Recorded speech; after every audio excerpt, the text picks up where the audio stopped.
বৃদ্ধাশ্রমের সামনে যখন গাড়িটা এসে থামল, ভিতর থেকে প্রথমে নেমে এলো একটি যুবক, তারপর আস্তে আস্তে নামলেন এক বৃদ্ধা। যুবকটি বলল, মা, আমার হাতটা ধরে ভিতরে চলো। বৃদ্ধা করুণ হেসে বললেন, অনেকটা পথ তো একাই হাঁটতে হবে রে বাবু, থাক না, একটু একা হাঁটার অভ্যেসটা এখন থেকেই রপ্ত করি। এই বলে তিনি গেটের দিকে এগিয়ে গেলেন। বৃদ্ধা সীমা দেবীর সুপুত্র মনীষ এবার মাথা নিচু করে এগিয়ে গেল অফিসের দিকে। সব ফর্মালিটি পূরণ করার পর মার কাছে গিয়ে বলল, মা, আমি আসছি, তুমি সাবধানে থেকো। প্রত্যেক উইকেন্ডে আমি আসব তোমার সাথে দেখা করতে। সীমা দেবী মৃদু হেসে বললেন, না বাবু, অত কষ্ট করিস না, তুই বরং ওই দিনগুলো বৌমাকে নিয়ে ওর মায়ের কাছে যাস, বৌমা খুশি হবে। এরপর কেটে গেছে প্রায় 2 বছর। আগে আগে মনীষ মাসে 2-1 বার আসতো, কিন্তু এখন সেটা কমে বছরে 2-1 বারে দাঁড়িয়েছে। কি করবে সে? মায়ের দাম যে একটা সময় পর খুব কমে যায় সন্তানের কাছে। মনীষও তাই সেই একই পথের পথিক হয়েছে। আজ বৃদ্ধাশ্রমে নতুন একজন অতিথি এলেন। ছেলে এসে নামিয়ে দিয়ে গেল। সীমা দেবী তখন এক মনে আসন সেলাই করছিলেন, আর এক সহযাত্রী নীরার কথায় অল্প হাসলেন তিনি। মুখ না তুলেই সূচ সুতোতে মনোনিবেশ জারি রেখে তিনি বললেন, ওনাকে অতিথি বলো না নীরা, বলো নিজের বাড়িতে আসলেন।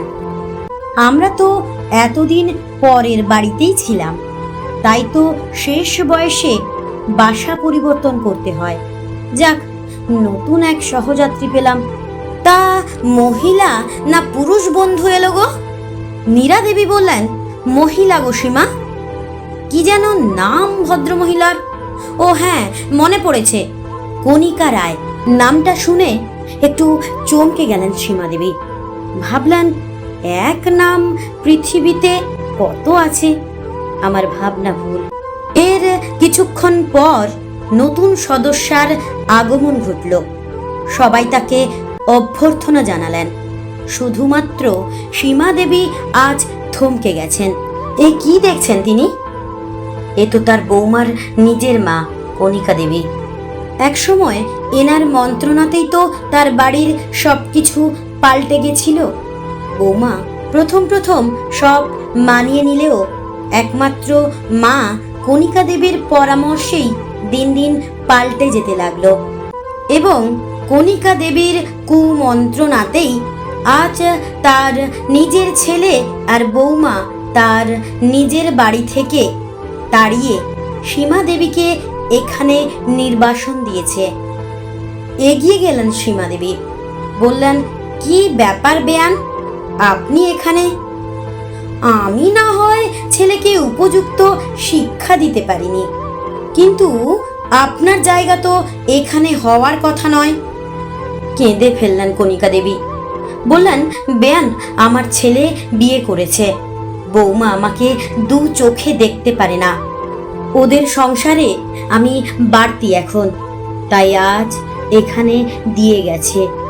আমায় ক্ষমা করুন আপনি, আজ আমার জন্যই আপনি এখানে। ভগবান সব হিসেব ঠিক কষে রাখেন, আমাদের শুধু একটু ডানা ঝাপটাতে দেন। এই বলে তিনি হাউমাউ করে কেঁদে ফেললেন সীমা দেবীকে জড়িয়ে ধরে। মনীষের ফোনটা বেজে উঠল। স্ক্রিনে তাকিয়ে দেখল বৃদ্ধাশ্রমের নম্বর। 7-5 ভেবে ফোনটা তুলল সে। হ্যালো বাবু, কেমন আছিস রে? অনেকদিন আসিস না, তাই ফোনটা করলাম রে। মা, তোমার শরীর ঠিক আছে তো? ওই ব্যস্ত থাকি, তাই যাওয়া হচ্ছে না। ও শোন না, বৌমাকে একটু ফোনটা দে তো, একটু কথা বলবো। আচ্ছা ধরো, দিচ্ছি। কি গো, শুনছো? মা কথা বলবে, এসো তো এইদিকে। রান্নাঘর থেকে আওয়াজ। তাড়াতাড়ি এসে ফোনটা নিয়ে বলল, কে গো, মা? হ্যাঁ, আমার মা। মুখটা বেজার করে, ওহ দূর, আমি ভাবলাম আমার মা, কি করতে আবার আমার সাথে কথা বলবেন উনি, যত সব। আহ, কথা বলো না, দেখো না কি বলতে চান। হ্যাঁ মা, বলুন। সীমা দেবী ফোনের ওপাশের বার্তালাপ এতক্ষণ সব শুনেছেন। মৃদু হেসে এবার বললেন, বৌমা, নিজের মা নই বলে কি কথাও বলতে নেই? না, ঠিক তা নয় মা, আসলে কাজ করছিলাম তো। হ্যাঁ বৌমা, বুঝেছি। শোনো বৌমা, তুমি তো কোনোদিন এলে না আমার নতুন জায়গায়, এসো কাল একবার আমার নতুন বান্ধবীর সাথে আলাপ করতে, কেমন? উনি তোমার সাথে দেখা করতে চান একবার। আমার সাথে সে আবার কি? না মা, আমার হবে না। এসো বৌমা, তিনি খুব খুশি হবেন তোমায় দেখে। আরে, আমার নতুন বান্ধবীর সাথে যে তোমার রক্তের সম্পর্ক গো, না এসে পারবেই না।